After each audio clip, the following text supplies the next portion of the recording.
Sejam bem-vindos ao podcast Deus e Débora, o podcast das boas notícias. Hoje nós vamos falar sobre um assunto extremamente importante. Um tema que desperta muita curiosidade e debate. De onde vem o anticristo? Qual é a sua origem? E o mais intrigante, será que a Bíblia revela a sua identidade? Eita, que o podcast de hoje está incrível! E para falar sobre esse assunto, eu estou aqui com ele que é mestre, pastor e professor. Antônio Lira, ele é autor da Escola Superior de Teologia Prática e do curso avançado de Escatologia 2.0, que já alcançou milhares de alunos em todo o mundo. Antônio também desenvolveu um método judaico de interpretação do Apocalipse, capacitando qualquer pessoa a interpretar o livro do Apocalipse em poucas horas. Além disso, é autor de diversos livros, incluindo A Vida Após a Morte à Luz da Bíblia, As 3 Chaves para se Interpretar a Bíblia, 7 Razões pelas quais a Igreja não passa pela tribulação e Guia Definitivo para interpretar o livro do Apocalipse. Antônio, que honra, seja bem-vindo à casa, é sempre sua, né? Glória a Deus. Maravilha, Débora, poder Amém. retornar novamente a esse programa, estúdio novo. Tá bonito, né? Tá muito bonito e graças a Deus pelo excelente trabalho que você tem feito Amém. nesse reino que não terá fim. Amém. É sempre bom, esse conteúdo sempre edifica muita gente. Nós temos alunos espalhados no mundo inteiro e sempre falam muito bem desse programa. Amém, glória a Eles Deus. têm assistido esse podcast e Amém. esse tema de hoje é um tema muito interessante. Tem muita gente querendo saber a origem do anticristo e nós vamos conversar sobre esse assunto que é realmente uma grande lata de minhoca. E, Vamos abri-lo. amém. Lata de minhoca, para quem não sabe, é quando uma doutrina ela é um pouco escorregadia, a gente não tem muita fundamentação. Mas nós vamos falar aqui o que a gente conseguir sobre esse assunto e tenho certeza que vai ser muito bom para a sua edificação, como sempre. Amém. Então vamos para a Amém. pergunta básica para iniciar o nosso podcast. Professor, de onde vem o anticristo? Pode ficar à vontade. Amém. De onde vem o anticristo, De onde né? vem? Então, antes de começar a responder essa sua pergunta da origem do anticristo, é importante eu falar algo aqui, né? Todo mundo me conhece aí pelo método judaico de interpretação e sabe que eu uso a Bíblia para interpretar ela mesma. Amém. Essa é uma característica minha, porque quando você usa as escrituras para interpretar as escrituras, fica fácil de você confirmar as doutrinas, não é? No tocante à questão da origem do anticristo, nós não temos muitas passagens, é tudo muito obscuro. Então, certamente que vamos ter que usar um pouco da história e um pouco de acontecimentos recentes, geopolítica, esse tipo de coisa. E quando você vai para fora da Bíblia, fica muito difícil de você fundamentar as coisas e dizer essas coisas são de fato assim. É muito difícil de você fazer isso. Entendo. Então, quem disser que é uma interpretação segura, sair das escrituras, eu não acho que seja. Não é? Antes de mais nada, eu quero falar isso para você não diga, o pastor Antônio disse que é assim, Que está ou na que Bíblia. está na Bíblia, ou Deus revelou para ele. Não, não é isso. O que eu vou mostrar para você aqui é uma crença, é uma teoria, e toda vez que eu falar a expressão teoria, você já sabe que não é algo muito bem fundamentado pelas escrituras, por isso é uma teoria. Porque a palavra de Deus é imutável, mas a história está sujeita a mudança, assim como acontecimentos e fatos podem mudar. Cada um pode dar uma interpretação e mudar aquilo, não é verdade? Mas a palavra de Deus é imutável. Amém. Quando usamos só a Bíblia, aí a gente pode dizer, é desse jeito, irmão. Mas, assim, como a gente não vai usar só a Bíblia, é um terreno escorregadio, eu digo que é uma teoria. Então, eu vou trazer aqui uma teoria da origem do anticristo, ok? Amém. Vou fugir um pouco do meu método de ensino, a forma como eu uso, mas eu creio que você vai entender muito bem. E por que eu creio nessa teoria, Débora? Porque eu já vi muitas teorias da origem do anticristo, muitas, várias, e essa foi a mais robusta, aquela que realmente, do início ao fim, ela faz sentido para mim. Então eu vou compartilhar com vocês, né, com a minha audiência, com a audiência de Débora e com quem estiver assistindo esse vídeo, esse podcast, a minha visão no tocante à origem do anticristo. Dito isso, então, nós vamos começar. Existe algum texto na Bíblia que nos mostra a origem do anticristo? É a primeira, eu quero começar do texto bíblico, né? Então, existe algum texto na Bíblia que mostra a origem do anticristo? Tem um texto que vai me mostrar de onde vem o anticristo, mas a gente vai ter que pesquisar. É um texto que nos convida a olhar para a história. Ele já nos convida, Débora. É difícil você ver um texto que convide a gente a olhar para a história para encontrar a resposta. Esse é um. Uhum. Entendeu? Então vamos ver aqui Daniel 9:26, sobre a profecia das 70 semanas. Nós estamos no versículo 26 Hum. e diz assim: depois de 62 semanas será cortado o ungido e nada lhe subsistirá. E o povo do príncipe que há de vir destruirá a cidade e o santuário, e seu fim será com uma inundação. E até o fim haverá guerra, estão determinadas assolações. Esse texto aqui nos mostra dois príncipes. O primeiro príncipe é o ungido. E nós sabemos que ungido é Jesus, né? Uhum. E o outro príncipe é o príncipe que há de vir. E nós sabemos que esse príncipe que há de vir é o anticristo. E o Uhum. texto me convida a olhar para a história. Ele diz o seguinte, Débora, ele diz: o povo do príncipe que há de vir vai destruir a cidade e o santuário. Ele me dá essa informação. Então, ele está me mostrando que o povo do anticristo, que é o príncipe que há de vir, iria destruir a cidade e o santuário. E a expressão povo aqui, ela é uma expressão que, se traduzir aqui do hebraico, é referente à etnia e não cidadania. Porque eu posso nascer nos Estados Unidos e ser americano de verdade. Aham. Ou eu posso ir daqui para lá e conquistar a cidadania, mas eu não sou americano de sangue, de verdade não. Então a palavra etnia aqui fala de raça, ok? É a primeira coisa que eu gostaria de falar. Então, se nós olharmos para a história, quem destruiu a cidade e o santuário, a gente vai descobrir de qual povo vem o anticristo. Simples assim. Amém. Então, ele nos convida a olhar para a história, sim ou não? Convida. Convida. Ele está falando, preste atenção, quem destruir a cidade e o santuário, esse é o povo do anticristo. Então é isso Uhum. que a gente vai fazer agora, olhando para trás. Se olharmos para trás, a gente vai ver que quem destruiu a cidade de Jerusalém e o santuário no ano 70 foi o exército romano. A gente sabe disso, que o general Tito invadiu a cidade e ali o templo foi destruído e a cidade foi destruída. Aí existe uma outra teoria da origem do anticristo que prevaleceu durante muito tempo. Essa teoria prevaleceu justamente porque foram os romanos, o exército romano que destruiu a cidade. Então, automaticamente, todo mundo já bate o olho e já diz assim: então o anticristo vem de Roma. Uhum. Muitos falam, É né? o que você vai falar, porque automaticamente é isso que a gente vê, né? Porque foram eles que destruíram a cidade. Então, durante muitos anos, no seminário de escatologia, se tinha a ideia de que o anticristo ele vinha de Roma. E muita gente apontava até para o Vaticano, tem uma linha aí, né? Uhum. E acredita que vem lá do Vaticano. Eu não creio nessa linha, por várias razões, mas ficou isso impregnado na mente de muita gente durante muito tempo. Dos últimos anos para cá, surge uma outra teoria, uma outra interpretação. Porque investigando, estudando um pouco mais, nós vamos descobrir que a partir do ano 15 da nossa era, o exército romano não tinha soldados o suficientes em seu território para compor as legiões. Então, a partir daí, eles começaram a contratar os provincianos, pagar soldo para que eles pudessem fazer parte do exército. E então, na destruição do templo, quando a gente vai olhar, estudando um pouco mais, o historiador Flávio Josefo, que é um historiador muito respeitado, ele é autor de vários livros, como o livro A Guerra dos Judeus, A História dos Hebreus e também a Antiguidade dos Judeus.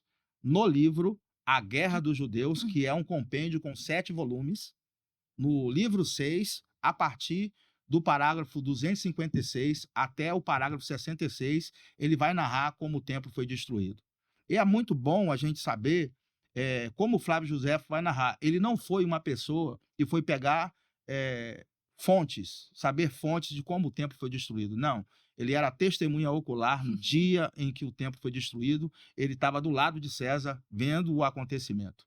Então, é uma fonte assim muito extraordinária para que a gente possa prestar atenção no seu relato. É sim. E ele vai então relatar as legiões que estavam envolvidas naquela destruição, eram legiões que tinham um forte contingente de árabe que odiavam os judeus. É muito interessante, né, você observar essa questão especificamente, que é narrada por Flávio Josefo no livro A Guerra dos Judeus, no livro 6, a partir do parágrafo 256. É por isso que eu fiz questão de distinguir a palavra cidadania e etnia, porque lá é etnia, raça. Sim. ok? Aham. Então eles eram da raça árabe, que destruiu o templo. Vamos ver aqui Uhum. a narrativa de Flávio Josefo, historiador do Império, do lado de César, ele está então contando. Ele vai dizer o seguinte: a Quinta Macedônia, as legiões que estavam envolvidas na destruição no ano 70. Ele diz: a Quinta Macedônia, que veio da Judéia, que hoje é chamada de Jordânia, a 10ª Legião Fretenses da Assíria, a 15ª, chamada de Apolinares, da Assíria, a 18ª, que vinha do Egito, a Terceira Gálica, da Assíria, a 12ª, chamada Fulminata, que vinha da Ásia Menor, atual Turquia. Todas essas legiões eram compostas por um contingente de árabe, na sua grande maioria. Uau. Olha só como que ele narra. Aí muita gente então pode defender. Mas pastor, peraí. Quem mandou destruir o templo foi César. Então o mandante ele é tão culpado quanto aquele que fez. Aliás, o mandante é muito mais culpado do que aquele que destruiu. E se eu disser para você que César não deu a ordem para destruir, muito pelo contrário, ainda tentou impedir aqueles que estavam fazendo. Então, nós observamos aqui e houve uma outra motivação do porquê esse contingente árabe de soldados, né, que compunham as legiões, estavam tão entusiasmados em destruir o templo. E o Flávio Josefo vai narrar a partir do parágrafo 256. Vamos ler aqui? Uhum. César indicava com sua voz e com sua mão direita aos combatentes que apagassem o fogo. Mas eles, com seus ouvidos aturdidos pelo ruído ainda maior, não ouviram suas palavras e nem prestaram atenção aos sinais da sua mão, pois uns estavam distraídos pela luta e outros pela sua própria cólera. Parágrafo 257. Nem os conselhos, nem as ameaças frearam o ímpeto das legiões e se dirigiam até ali, sendo que o furor capitaneava a todos. Meu Deus. Quando os soldados estavam próximos do templo, agiam como se nem sequer ouvissem as ordens de César e animavam os que iam adiante a jogar fogo no interior.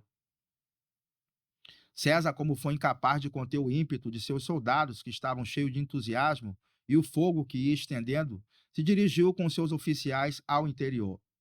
Como as chamas não tivessem ainda alcançado o interior, mas assolavam as acomodações que rodeavam o santuário, Tito pensou que realmente era verdade, que ainda podia salvar-se essa obra e saiu fora. Tito era o comandante das legiões, que era o imperador, né? Sim. Aí diz, e ele mesmo tentou convencer os soldados para que apagassem o fogo e ordenou a liberar-lhe o centurião de seus lanceiros, obrigar a golpes os que desobedeciam.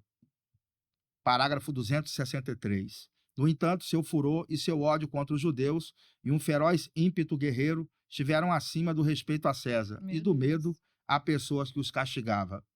Um dos que tinha entrado no interior, quando César saiu para conter os soldados, se apressou a deixar na escuridão a tocha ardendo nos umbrais da porta.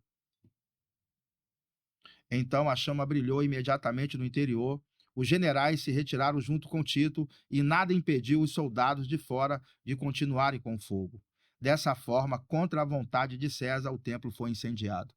Tá muito claro. Está muito claro, não é? Tá sim. Houve aqui então uma destruição do templo e a profecia dizia que a etnia que destruísse, né, o santuário, essa seria a etnia do anticristo. E isso aponta para a etnia árabe, usando a história, claro, como fonte. Nós vamos aqui ver um outro historiador. Se você não confiar em Flávio Josefo, tem outro, né? Públio Cornélio Tácito, ele vai também citar as legiões que estavam envolvidas na destruição do templo. E ele vai dizer o seguinte: Tito César encontrou na Judéia 3 legiões, a quinta, a 10ª e a 15ª. A estas ele acrescentou a 12ª da Assíria e alguns homens que pertenciam às legiões 18ª e 3ª que ele havia retirado de Alexandria. Essa força estava acompanhada por um poderoso contingente de árabes que odiavam os judeus com ódio comum de vizinhos. Havia então uma motivação étnica e racial em que os árabes, naquela ocasião, destruíram o templo. Eles tinham ódio dos judeus. E de onde vem esse ódio? Por que eles fizeram isso, né? A Bíblia nos mostra de onde vem esse ódio. A gente, se estudarmos um pouco a história da formação da nação judaica, nós vamos ver que Abraão, ele teve 2 filhos, né? Como Sara não podia engravidar, se apressaram em ter Ismael. Ismael, então, foi o primeiro filho. Filho da egípcia. Filho da egípcia Agar. Mas, depois, ele teve Isaac. Uhum. Mas houve briga entre eles e, de repente, o Ismael teve que ir embora e não herdou a promessa como Isaac herdou a promessa. Então, Isaac é o filho da promessa. E a gente vai ver que havia uma profecia sobre o Ismael. E vale muito a pena a gente ver como essa profecia foi dada e o seu teor. Foi dito assim sobre ele. Gênesis 16:10. Disse-lhe mais o anjo do Senhor: multiplicarei sobremaneira a tua descendência, de modo que não será contada, por numerosa que será. Disse-lhe ainda o anjo do Senhor: eis que concebeste e terás um filho, a quem chamarás Ismael, porquanto o Senhor ouviu a tua aflição. Ele será como jumento selvagem entre os homens. Hum. A sua mão será contra todos, e a mão de todos contra ele. Veja aqui que desde o início foi dita uma profecia de que a mão dele seria contra todos, e a mão de todos contra ele, mostrando, né, que ele seria uma pessoa indomável, um jumento selvagem, Aham. aquela coisa mordendo, dando marrada, dando coice, Cheio de cólera. cheio de cólera. E é exatamente o que a gente começa a prestar atenção na história, né, da formação aqui das nações árabes que estão em volta de Israel. Hoje Israel fica no meio e aquele monte de nações árabes em volta. E a guerra ali é grande, viu? A vontade de destruí-los é grande. Então você sabe que após o Holocausto nazista, o mundo se sensibilizou com a história dos judeus e a ONU devolveu as terras a Israel, né? Então, judeus do mundo inteiro que estavam espalhados desde a destruição do ano 70 começaram a voltar para a sua terra, né, cumprindo a profecia de Ezequiel 37, se unindo cada osso ao seu osso. Uhum. Nós já estudamos isso aqui, se eu não me engano. Sim. Pronto. Então você percebe que houve esse ajuntamento, mas logo que Israel se juntou ali, em 1967, houve a Guerra dos 6 Dias, onde várias nações, uma coligação de nações, todas elas ali, né, de bandeira, vamos dizer assim, muçulmana, eles vieram para destruir os judeus, o recém-formado Estado de Israel. Logo assim que eles voltaram, após quase 2000 anos fora da sua terra, né, do ano 70 até 1948, daí 1878 anos fora da sua terra, é muito tempo, É né? sim. Pronto, e você vê que já havia essa rivalidade, ela prevaleceu, E a gente pode concluir que originou-se daqui, originou-se daqui, né? de uma desobediência. É, foi o que aconteceu, o Ismael nasceu e a partir daí ele não herdou com Isaac a promessa, que a promessa só cabia para um, né? E a partir daí foi se fomentando um certo ódio. Que Quando a coisa. gente vai olhar um pouco mais, né, essa história, a gente vai ver que o próprio Esaú, que era irmão de Jacó, Uhum. ele, quando ele perde o direito de primogenitura, ele também não herda a promessa. Agora, ele não fica na dele. Ele vai buscar uma ismaelita para se casar. Ele, Eu vi isso daí. Eu então, digo, rapaz, ele que vai foi isso que buscar, ele fez? ele vai lá no seu tio. Então, esse ódio foi um pouco mais fomentado, né? É interessante É você ver interessante. isso. São detalhes que São- estão ali na palavra e a gente precisa ver. Em Gênesis 28, 9, Débora, vai Uhum. mostrar isso aí. E foi-se Esaú a Ismael, e além das mulheres que já tinha, tomou por mulher a Maalate, filha de Ismael, filho de Abraão, irmã de Nebaiote. Então a gente percebe aqui essa rivalidade, parece que ela foi É. fomentada Ele nessa poderia ter decepção escolhido qualquer mulher, mas ele foi logo para a filha de de Ismael. Ismael. E aí misturou um pouco mais as raças, né? E o ódio foi muito mais, então, fomentado. Que Veja que a interessante. coisa é tão séria que de Adão até Abraão são 2000 anos. Consegue contar comigo? Hum. São 2000 anos, né? E de Abraão até a época de Jesus, a época de Paulo, são mais 2000 anos. Então, nesses 2000 anos, de Abraão até a época de Paulo, o ódio ainda continuava. Paulo vai relatar isso em Gálatas. Pouca gente presta atenção. Em Gálatas capítulo 4, né, versículo 28, diz assim: ora, vós irmãos sois filhos da promessa como Isaque, mas como naquele tempo o que nasceu segundo a carne perseguia ao que nasceu segundo o espírito, tá vendo? Uhum. Assim também é agora, no seu tempo. Meu Deus. É muita conexão, Jesus. É muita conexão. E se você olhar de lá para cá, o ódio continua. É. Você vê que as nações árabes tentando destruir os judeus. Então isso não terminou. E a gente não precisa de nenhum outro elemento. Quem conhece as profecias e estuda muito bem as profecias, sabe o que vai acontecer durante o período da tribulação, onde Jerusalém e Israel A nação de Israel e a cidade de Jerusalém será o centro, o palco final das profecias, né? Ali vai acontecer o cerco aos judeus para destruí-los. Não é para simplesmente, vocês saiam daqui, por favor. Não, vai ser para eliminar Com a cólera de raça, novo. com cólera de para eliminar a raça. A raça. Né? Então você vê aqui algo muito interessante que se é uma teoria, viu, gente? Sim, Eu sim. gosto de repetir isso aqui muito, para ninguém dizer, não, o pastor disse. É que eu creio nela e falo com convicção.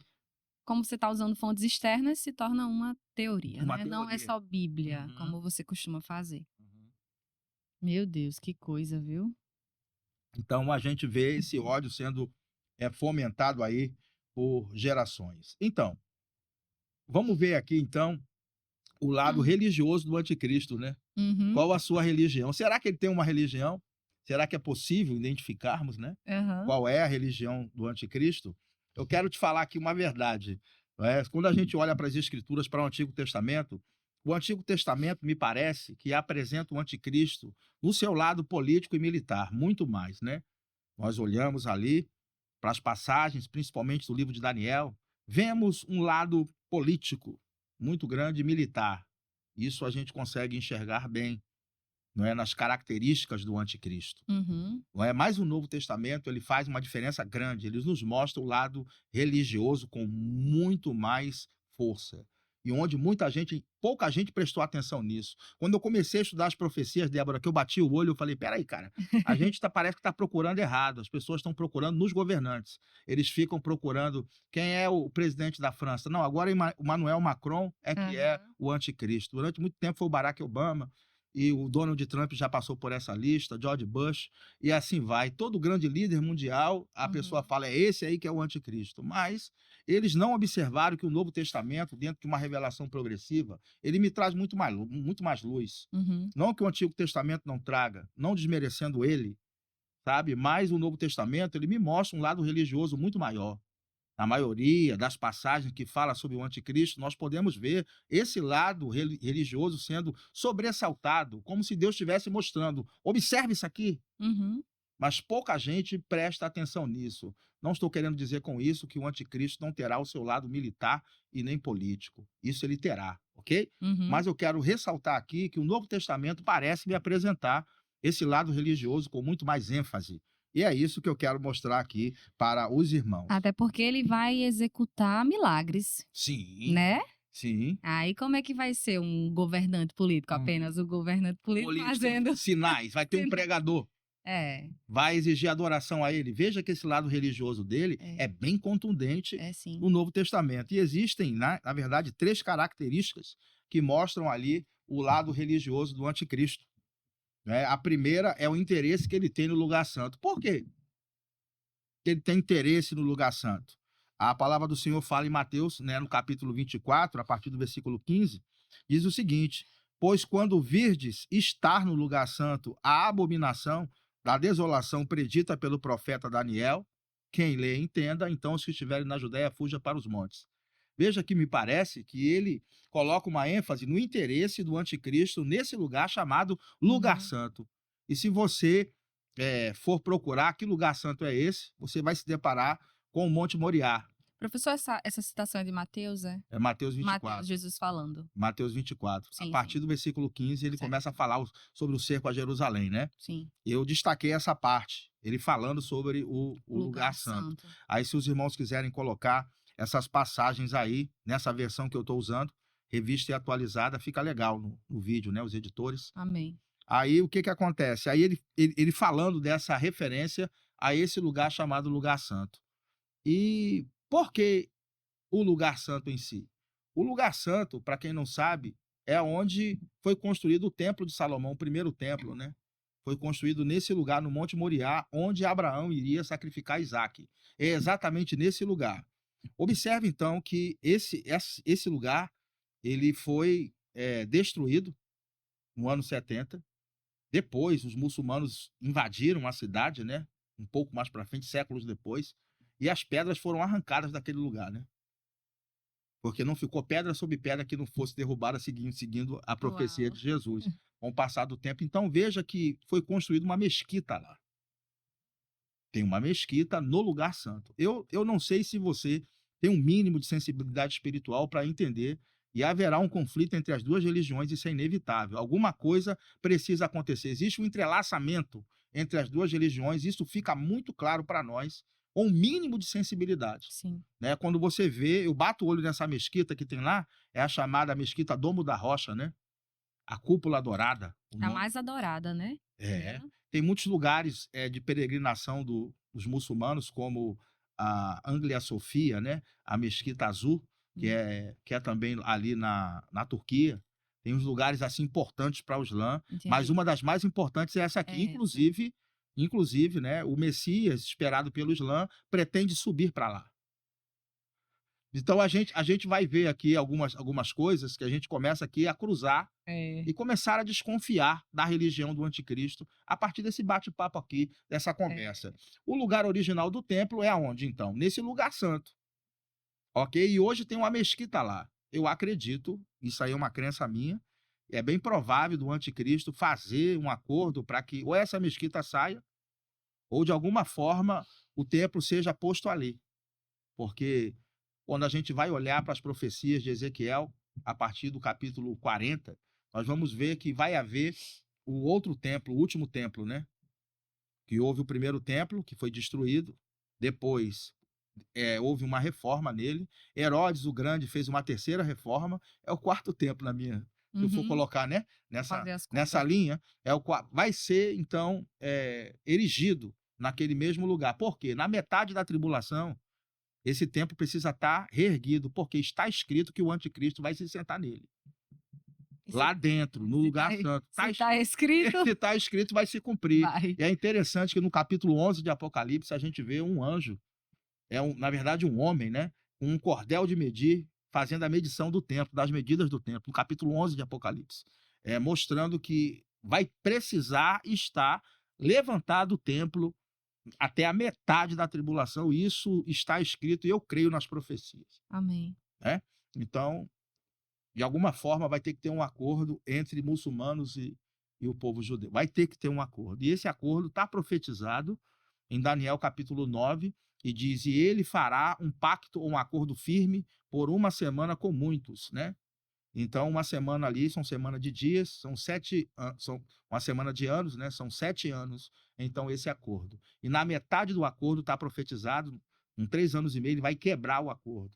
E onde ele vai mostrar toda a sua bestialidade e exatamente quem ele é, e vai começar a perseguir os judeus para destruí-los. Então, nós observamos aqui, só nessa profecia aqui, nessa primeira parte, essa questão do lugar santo, o interesse dele no lugar santo, não é à toa. Uhum. Quando a gente vai um pouco mais para frente, né, a gente vai ver, por exemplo, o outro lado religioso do anticristo. A segunda coisa, são 3 coisas que mostram esse lado religioso. A primeira é o interesse no lugar santo, e a segunda é a intolerância religiosa que ele tem. Ou seja, é apenas aquilo que eu acredito que deve permanecer. O restante precisa ser destruído.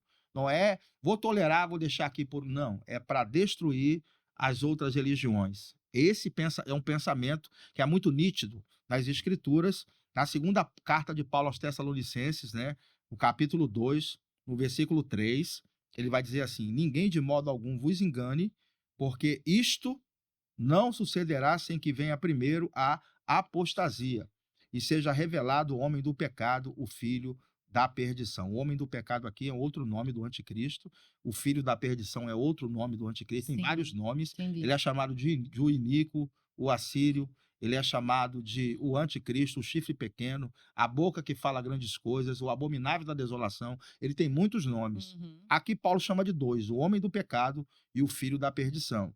Ele chama assim: aquele que se opõe e se levanta contra tudo o que se chama a Deus ou é objeto de adoração. Ou seja, uma perseguição franca a todas as demais religiões e forma de pensamento contrário ao dele. De sorte que se assenta no santuário de Deus, apresentando-se como Deus. Por isso, o É santuário de Deus aqui forte, é o viu? lugar santo. Aham. É Tá muito entendendo? forte isso também, É né? o lugar santo, o interesse que ele tem nesse lugar santo, né? E a gente vai ver, né? A terceira coisa A intolerância é a segunda coisa, com outras religiões, e a terceira, ele vai operar sinais. Vai operar Vai enganar muitos, a muitos, até mesmo os escolhidos. ele vai operar sinais. Aí muita gente pode dizer assim, não, pastor, ele não deve ser um líder religioso, não, deve ser um ateu. Ele não pode ser um ateu porque ele vai operar sinais. E os ateus não acreditam no sobrenatural. É.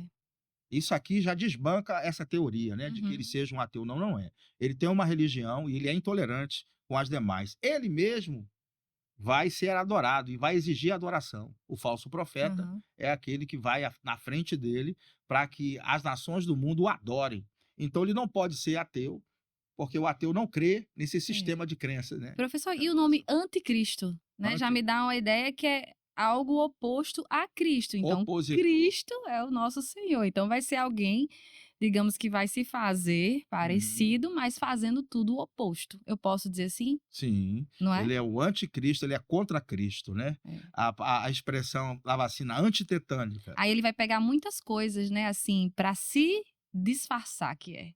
No início, sim, No mas início. depois ele vai mostrar exatamente quem ele é. E quem quiser ser diferente vai morrer, né? Quem quiser pensar diferente vai morrer. Então a expressão anticristo é contra Cristo. A expressão antitetânica, né? É uma injeção contra o tétano. E anti é Entendi. contra Cristo. Contra Cristo. Contra Cristo. O Apocalipse é o livro que confirma o seu lado religioso de uma forma mais aberta, mais abrangente. O capítulo 13 Uhum. é o capítulo que revela ali o anticristo e seu governo. O versículo 5 do capítulo 13 vai dizer: foi-lhe dada uma boca que proferia arrogância e blasfêmia, e deu-se-lhe autoridade para atuar por 42 meses. Observe a expressão: 42 meses é o mesmo que um tempo, 2 tempos e metade de um tempo. E essas expressões ditas em Daniel também, elas fazem sentido. 3 anos e meio. Uhum. Né? A gente percebe que da metade da tribulação para frente é um marco, onde ele começa então a colocar o seu plano em prática de destruir os judeus e as demais religiões. Vai mostrar quem é. Quem é? Me parece que no início ele vai se mover através de acordos, mas depois ele vai É para mostrar implantar, quem né? é. Para ele ser implantado naquele lugar. Aí vai enganar Vai como ele enganar, sempre como ele fez. sempre fez. Os incautos, né? Os desavisados. Meu Deus. Aí o versículo 6 diz: e abriu a boca em blasfêmias contra Deus, tá vendo? Para blasfemar do seu nome e do seu tabernáculo e dos que habitam no céu. Observe atentamente o ódio desse homem contra Deus, seu nome e contra seu tabernáculo, se referindo ao templo e também todos os habitantes celestiais. Me parece que é uma guerra declarada contra aquilo que nós conhecemos, que é o bem, né? Quando a gente fala do céu, a gente fala de Deus, fala dos anjos, da Sim. parte boa. Ele vai blasfemar contra tudo isso, que certamente que a sua própria religião, com o seu sistema de crença, né, querendo ser implantado, ele vai se opor Uhum. a todos aqueles que buscam a Deus de alguma forma. Ele vai tentar pela força. É. Aí o versículo 7 diz assim: também lhe foi permitido fazer guerra aos santos. Observe que não é uma perseguição, é uma guerra. E guerra, aqui, é uma guerra religiosa. É uma guerra contra os santos, que são os convertidos da tribulação, né? E essas pessoas, elas serão tremendamente perseguidas, e também o próprio povo judeu, que também é chamado de povo santo. Elas vão ser Conhecido. perseguidas porque elas vão cair em si, que vão ver que. Elas serão perseguidas principalmente porque essa religião, a gente vai revelar no próximo podcast, Sim, tá bom. né, de uma forma mais aberta, Aham. essa religião, ela sempre teve como seu alvo objetivo, né, principal, converter pela força. Então, quem não se converte pela força, desde a sua existência, desde sua concepção, foi assim. Conquistas de terras era o seu objetivo. Então, desde o início, é conversão pela força. Se não se converter, morre. Tá entendendo? Uhum. Então, isso já acontece. Já acontece. Já Atualmente. não é que não vai acontecer só na tribulação. Uhum. Isso já acontece, eu não sei como que a gente não viu isso antes. É bastante interessante. O versículo 8 vai mostrar: e adorá-lo-ão todos os que habitam sobre a terra. Veja aqui a questão dele receber adoração. Esses cujos nomes não estão escritos no livro do Cordeiro, que foi morto desde a fundação do mundo. É massa isso Uau, aqui, o né? livro do Cordeiro. Então a gente vê esse lado religioso do anticristo muito forte.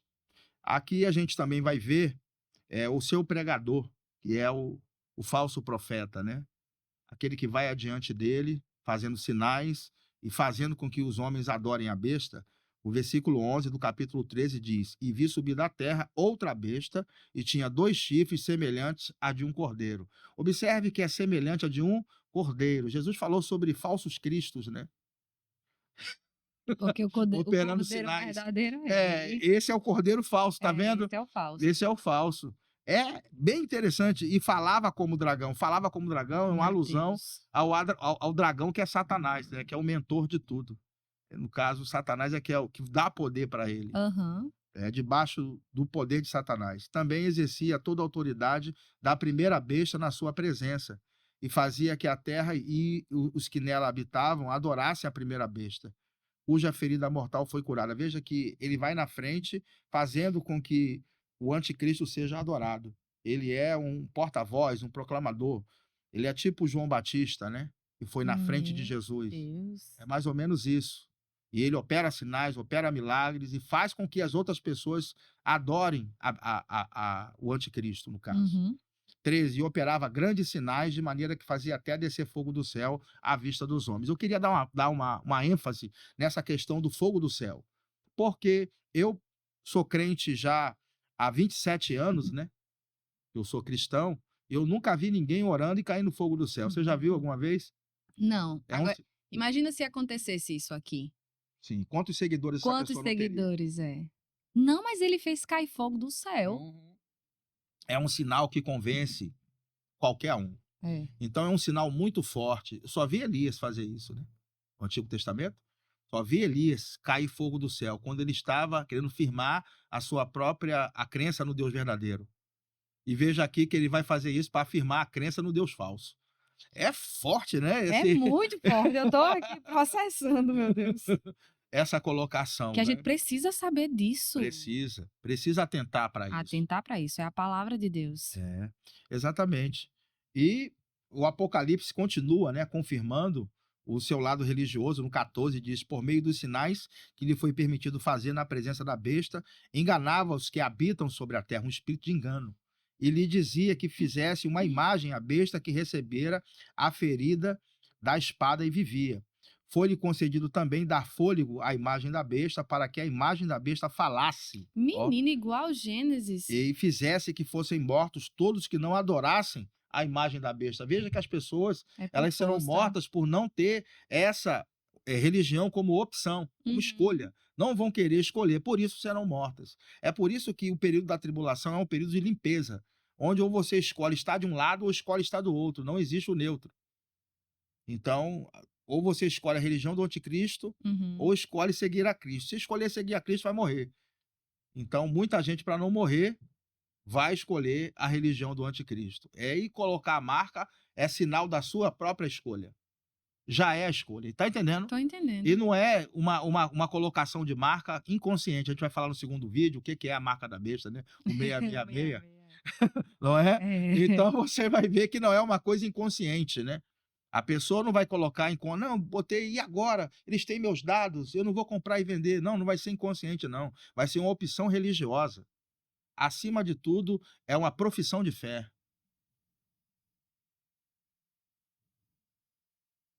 O silêncio, né? O silêncio, né? E a gente está só começando a abrir essa lata de minhoca, né, Débora? É. A gente tem a coisa aqui para mostrar para você. O podcast está muito interessante. Amém. Glória a Então, Deus. qual a religião do anticristo? Qual será a religião dele? Será que já existe? Podemos apontar a religião do anticristo? Bom, eu acredito que essa resposta virá no próximo podcast, né, Débora? Amém. Amém? Amém, amém. Então a gente finaliza a primeira parte por aqui. Finaliza por aqui. Que Eu tô aqui só querendo continuar e aprender. Amém. Glória a Deus. Glória a Glória a Deus. Eu acho que aí já respondeu muitas perguntas pra gente refletir. abrir a mente, atentar os nossos olhos às escrituras. É isso que eu tô vendo aqui. Aprendendo aqui e vendo que eu preciso aprender muito mais ainda. Amém. Eu deixei muito material para vocês pensarem. É uma Amém. teoria. É uma teoria. E muito robusta, viu? Amém, amém. Pois ficamos por aqui Amém. com essa primeira parte tá bom? Do podcast Deus e Débora, sobre de onde veio o anticristo. E não perca o próximo episódio, porque também, ó, tá sensacional. Fiquem na paz de Cristo.